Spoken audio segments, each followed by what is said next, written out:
Our cities are filled with extreme violence, and the blood of the innocent flows in our streets, and yet most Americans still seem to be in denial about what is happening.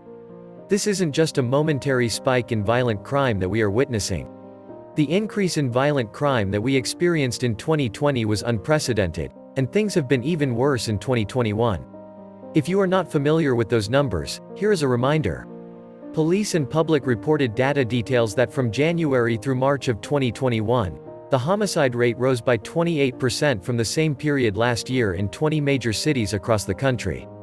Homicides had already previously risen by 30% in 2020. Everyone should be able to agree that we are very rapidly going in the wrong direction. But many on the left assured us that things would return to normal, and the violence in the streets would subside once Joe Biden was in the White House. Obviously, that hasn't happened. In fact, the violence in New York City over the weekend made headlines all over the nation. New York City is officially back. Almost 30 people were shot in New York City this past weekend, and that number was only up until about 2 p.m. on Sunday. 29 victims in total had been struck by gunfire by early evening Sunday, according to the New York Post, with one reported fatality. These kids are having running gun battles and innocents are getting shot, one veteran NYPD officer told the Post. Do you remember when New York City was one of the safest big cities in the United States? Those days are now gone, and violent criminals are having a field day as the Big Apple slowly but surely descends into madness. Of course, New York City still has some catching up to do in order to get to Chicago's level. During the weekend before last, 48 people were shot, and 5 of those that were shot ended up dying. Chicago police are planning to target 15 areas of the city this summer in the battle to combat violence and keep people safe. The plan comes after a particularly violent weekend in which police say 5 people were killed and 48 people were shot, including 2 police officers and 6 juveniles. Authorities in Chicago have promised that they will work very hard to implement their plan to fight violent crime, but things certainly didn't get any better this past weekend. In fact, they got even worse. Over the weekend, 55 more people were shot, and 11 more people were killed. What a nightmare.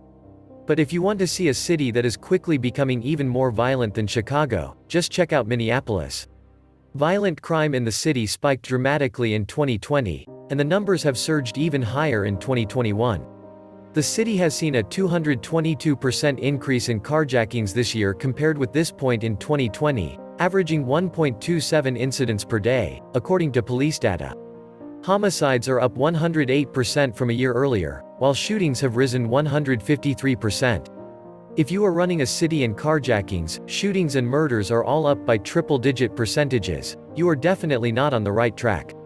Minneapolis had been the epicenter for the defund the police movement, but now that violent crime has started to spiral out of control, the city has decided to bring in outside law enforcement help. Minneapolis police are bringing in outside help as they try to temper weekend violence that killed at least 4 people, including a college senior who was out celebrating graduation.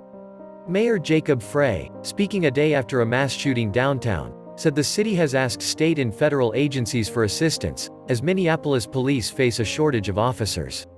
Is anyone surprised that Minneapolis is now facing a shortage of officers? What did they think was going to happen when city officials endlessly demonized the police? On the West Coast, authorities are facing other sorts of problems. The number of people that died from drug overdoses in San Francisco was twice as high as the number of people that died from COVID last year, and addicts continue to litter the streets with thousands upon thousands of used drug needles. Street crime is completely out of control as addicts endlessly search for money for their next hits. But city politicians keep insisting that they can handle this crisis.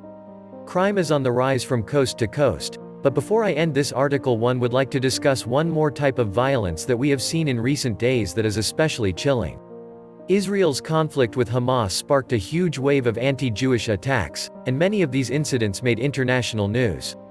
There were a series of street attacks that authorities are investigating as anti-Semitic attacks in the wake of Israel's 11-day war with Hamas.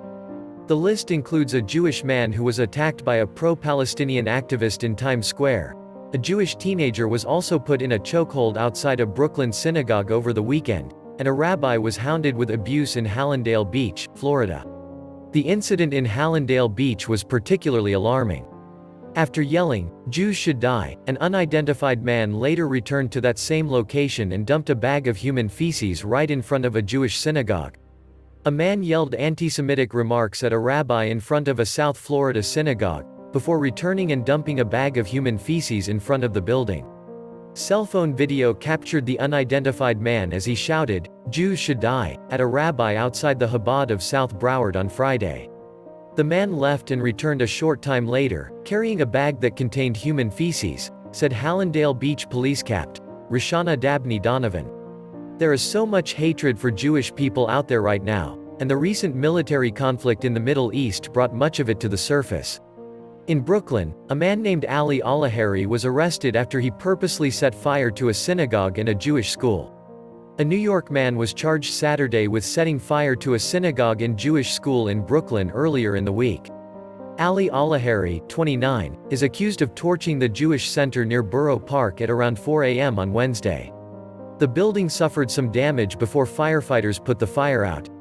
"I keep telling my readers that I have never seen more hate in America as I am seeing right now, and these are yet more examples that prove my point. Sadly, the level of hatred is likely to go even higher as our society comes apart at the seams in the months and years ahead.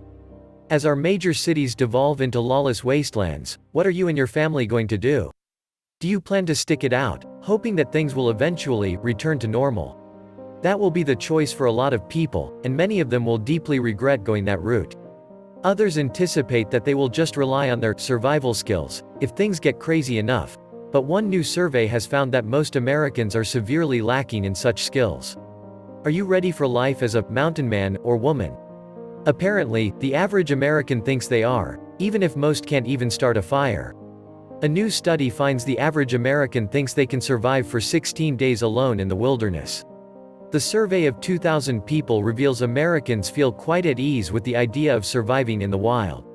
However, only 17% feel very confident in their ability to start a fire with flint. Moreover, just 14% feel the same about their ability to identify edible plants or berries in nature. The truth is that most people don't have any sort of a detailed plan for what is ahead, because most people still believe that everything is going to work out just fine somehow. Meanwhile, our cities are becoming more lawless by the day, and the last 12 months have clearly demonstrated that it doesn't take much to push the restless populations of those cities over the edge and into violence. This was the Survival Economist. Please like, share, subscribe, and please take some time to subscribe to my backup channels. I do upload videos there too. You'll find the links in the description box. You will also find a PayPal link if you want to make a donation. Thank you wholeheartedly to all those of you who have already donated. Stay safe and healthy, friends.